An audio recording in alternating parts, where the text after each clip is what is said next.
Fracassar dói, e dói mesmo. Mas o que ninguém te conta é que o fracasso costuma ser um conselheiro muito melhor do que o sucesso. Pode apostar. Por mais que soe estranho, quase errado, a gente vive numa sociedade que idolatra o sucesso e está vendendo vitória o tempo inteiro. E tratando o fracasso como se fosse um sinal de incompetência. Só que tem um detalhe muito incômodo nisso tudo. Tem muita gente cheia de sucesso e completamente perdida por dentro. E aqui entre nós, isso não é coincidência. Porque algo tão doloroso pode ensinar mais do que aquilo que sempre dá certo. Hoje vamos falar sobre como lidar com o fracasso. Hoje eu não quero te ensinar como evitá-lo, nem te dar uma fórmula pronta, frase de efeito, nem esse papo de que é só mudar o mindset. O que eu quero te falar é como lidar com o fracasso quando ele já aconteceu. Porque ele acontece na vida de todo mundo, na minha, na sua.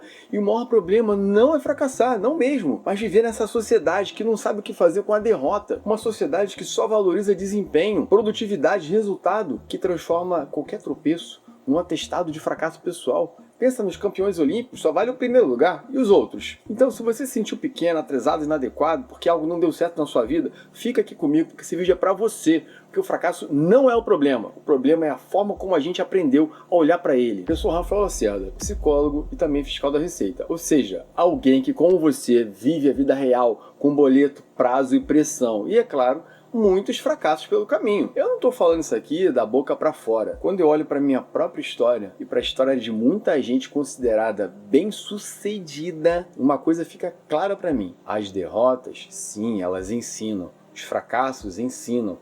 Muitas vezes ensinam mais do que a vitória. Acredite. Quando a gente amplia a consciência, o olhar, dá para perceber que aquilo que chamamos de fracasso ensina coisas que o sucesso nunca ensinaria. A gente vive mergulhado numa sociedade que só sabe falar de sucesso. É desempenho para cá, produtividade para lá e resultado o tempo inteiro. É a tal da sociedade do cansaço do Bill Churran. Você não pode errar, não pode parar, não pode ficar para trás. Se algo dá errado na tua vida, a mensagem que você vai escutar é sempre a mesma. Ih, tem uma coisa de errado com você aí, hein? Isso, lentamente, vai criando uma pressão silenciosa, constante, uma ansiedade que não desliga nunca. Porque parece que se amanhã você não estiver melhor do que hoje, mais produtivo do que ontem, mais bem sucedido do que antes, você é um fracasso, deu tudo errado. E viver assim vai te adoecendo. Mas será que sucesso é mesmo esse herói todo? Ou será que ele também nos engana? É claro que sucesso é importante, é claro. O sucesso importa porque ele traz reconhecimento, fama, glória, ele confirma que algum esforço valeu a pena, mostra que certas escolhas fizeram sentido. Dizer que ninguém gosta de sucesso? Pô, não precisa falar, né? Isso é uma mentira, uma groselha. Mas o sucesso tem um efeito colateral perigoso, tá? Quanto mais sucesso você tem, maior a chance de você começar a achar que tudo que você pensa, tudo que você faz é incrível, genial. O sucesso pode criar uma vaidade que ela é cega, uma sensação de que você já entendeu tudo. Já o fracasso vai para um outro extremo. O fracasso ele costuma derrubar a autoestima. Ele faz a gente duvidar de si. Faz parecer que nada do que a gente faz presta. Então, não. O fracasso não é algo que a gente deva procurar. Mas, quando ele aparece, talvez ele esteja tentando ensinar algo que a vitória jamais iria te ensinar. Então, preste atenção nisso agora. Porque tem alguma coisa que é muito mais profunda por trás do fracasso. Algo que não depende só de você. E se isso que eu estou dizendo está fazendo sentido para você, curte esse vídeo, porque de alguma maneira ajuda essa conversa a continuar valendo a pena para mim e para você. Tem um ponto sobre o fracasso que quase ninguém fala. Muita coisa na vida simplesmente não está sob o nosso controle. Você pode se esforçar, pode estudar, pode fazer tudo certo, e ainda assim alguma coisa vai dar errado. Isso acontece porque tem uma variável que a gente costuma ignorar. Chama-se contingência. Contingência é tudo aquilo que escapa da nossa vontade. É um momento histórico, é a economia, uma doença inesperada, é a atitude de uma outra pessoa. Então, às vezes você que está aí me vendo, você fez a sua parte, mas o mundo não colaborou. E confundir isso com um fracasso pessoal, pô, é uma baita de uma injustiça com você mesmo, não é não?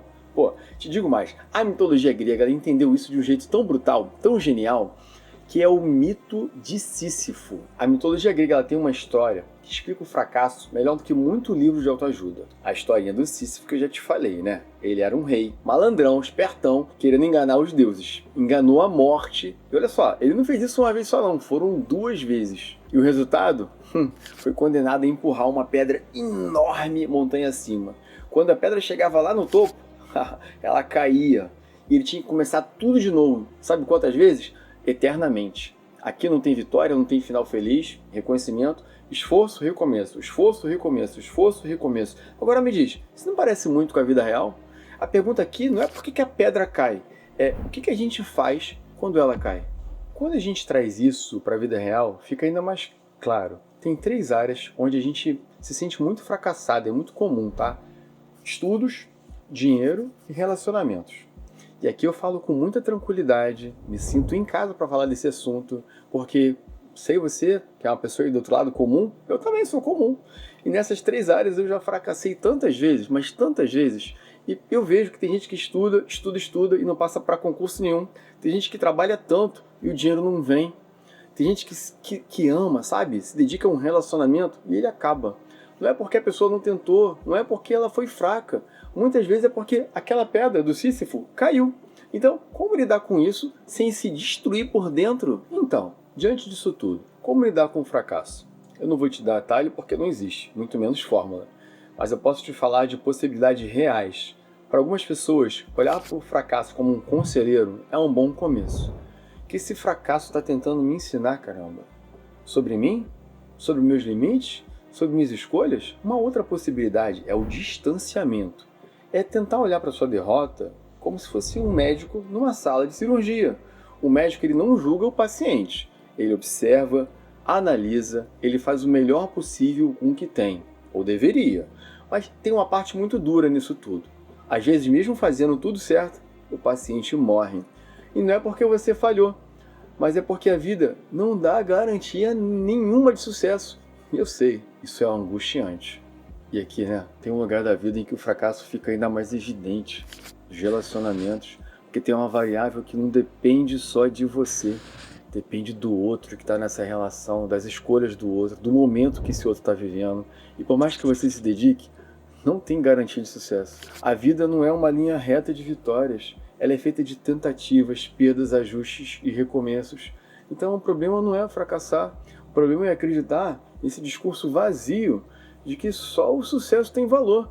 Porque fracassar dói, mas fingir que a dor não existe, adoece, dói muito mais.